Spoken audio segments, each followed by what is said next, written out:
get this, but because of the warm weather winter times, Yeah, 2 weeks at a time, and December and January, March is like 2 weeks each. I'm a big winter No camper. mosquitoes Also. in. I'm a big winter camper as well. It's nice. The problem is that Good morning. It's about 8 o'clock. I am still not on the trail. I've gone about a quarter mile. I've been walking for who knows how long because it does take me a while, especially to get uphill. And I still have about another quarter mile to get to the actual trail from the shelter. I slept more last night than I did the night before. There were only 2 snores in the shelter last night and no mice that got me. One of the guys, the big snorer 12-pack, he said there was a mouse. He could feel the mouse running or like messing with his sleeping pad at one point, and I saw him get up and kind of look around at it. But I stopped here because I am at the water source, and I don't think there are any other water sources, at least officially, until we get to camp, the next shelter, in like 6 or 7 miles. This one is not a great water source, but it'll do.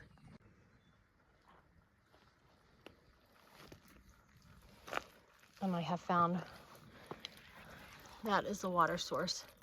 But I tried to kind of kneel and hold my hand down there, and the rocks just hurt too much. So I guess an expert tip, an expert who's done it once before, just throw my leg over top of this log and kind of stand and get it that way.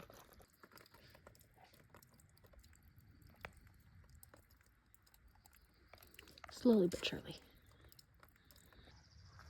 We finally made it to the top. Now we're actually hiking the trail. And look at the size of these. I don't know exactly what these are. They're some type of polypore, but they're humongous. Wow.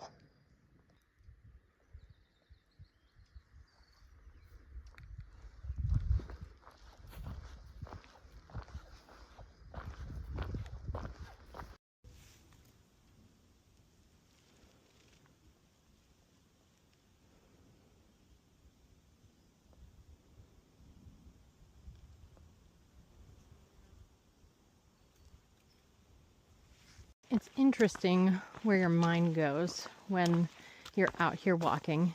And one of the things that I did before starting this journey out, maybe 6 to 9 months before my start date, was to start therapy. And I did pretty serious therapy for 6, 7, who knows, however many months.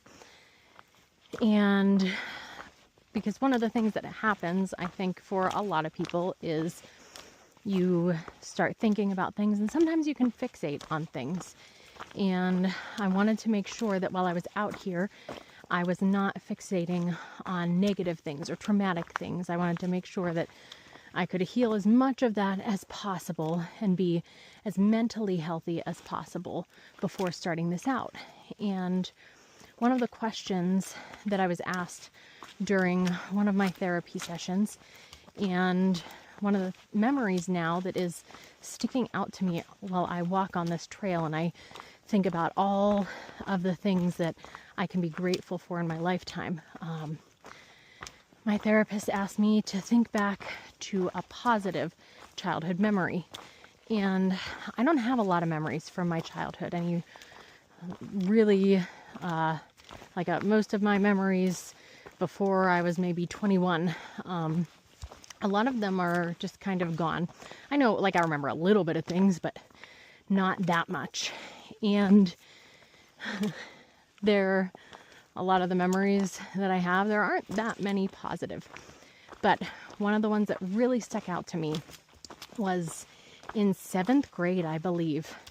It was Christmas time, and there was a boy in my class, Joshua Cody, and he brought in just these plates wrapped in saran wrap, if I remember correctly, of Christmas cookies. And I don't know if maybe he and his mom and his sister had made them, or maybe his dad too. I guess I'm being a little sexist there. or if his mom had made them. I don't really know, but he was giving them away as gifts to people, like teachers and his friends. And we weren't particularly close friends or anything, but I remember him coming up and he gave me a plate of those cookies, and I remember feeling so much gratitude, and I couldn't understand why he would give me cookies and not maybe somebody else who was cooler or better friends with him.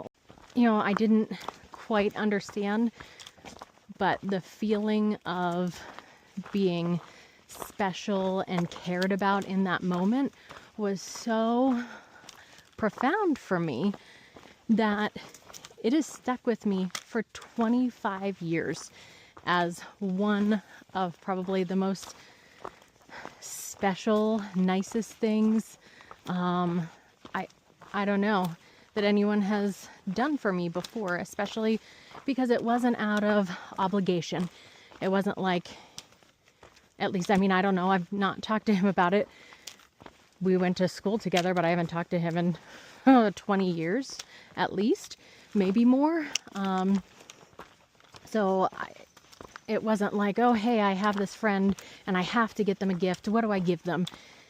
I don't know what it was. I don't know if it was God told him to give me those cookies. I don't know. I don't know what it was, but I know that 25 years later, it still sits with me as this profound kindness that someone did for me, especially in a time where it was really necessary for a young girl to be loved or cared about or cherished, because when a child doesn't feel that, it can really mess them up.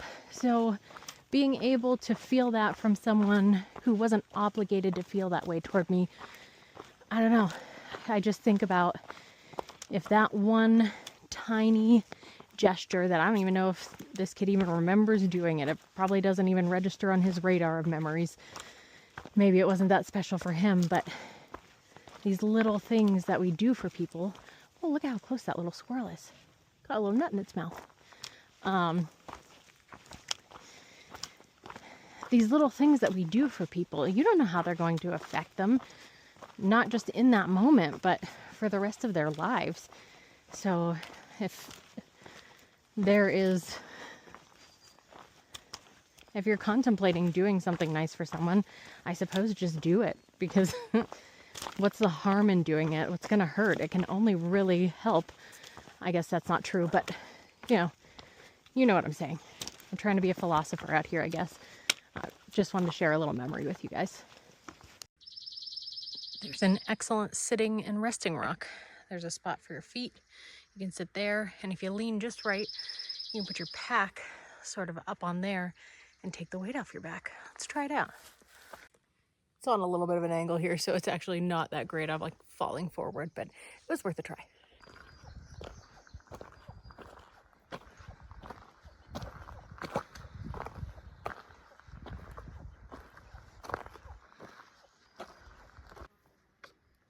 Made it to the shelter. I can kind of see the roof down there. Let's go down and see what it looks like. This shelter has the fireplace on this side. I haven't seen that before.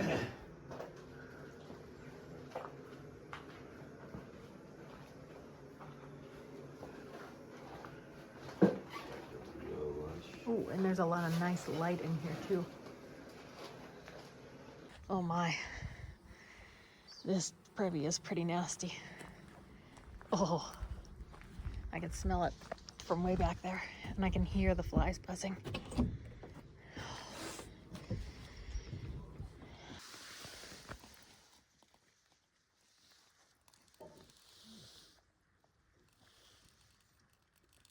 Northwestern Yeah.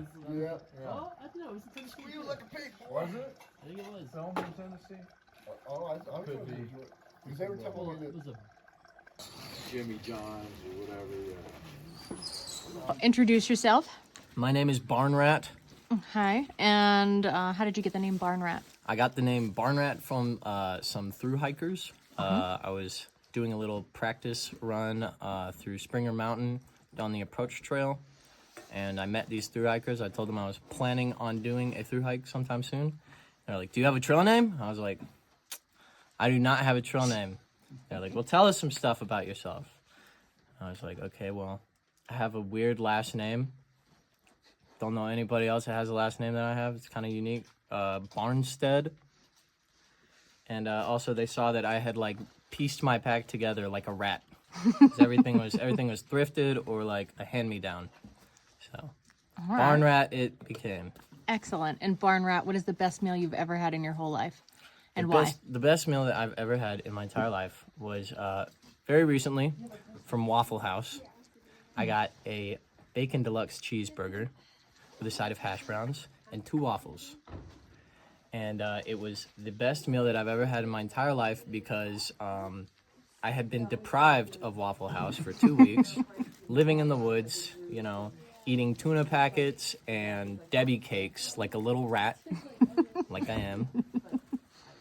And I could not stop thinking of that disgusting, greasy burger from Waffle House. Those hash browns just absolutely smothered in gravy with cheese and some maple syrup. Typically doesn't go together, but it was fantastic. Excellent. Thank you. You're welcome. Yeah. It's about 8:15 right now. We did maybe a little over 6 miles today, and I felt great. I actually felt like I could keep going. I don't know if we would have kept going for 13 miles. I think that was what it would have ended up being.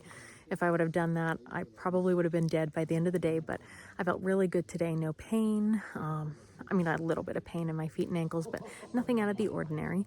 The shelter is pretty full tonight. We've got some tent campers. I think there might be actually 13 people in the 12-person shelter. I'm going to try and go to bed now, I think maybe in the next few minutes, and hopefully try to fall asleep ahead of the snores. It's supposed to be warmer tonight, so I'm hoping that bodes a little bit better for getting at least a few hours of sleep, but I'll let you know in the morning. Good night, guys. You know what his MO is, you know.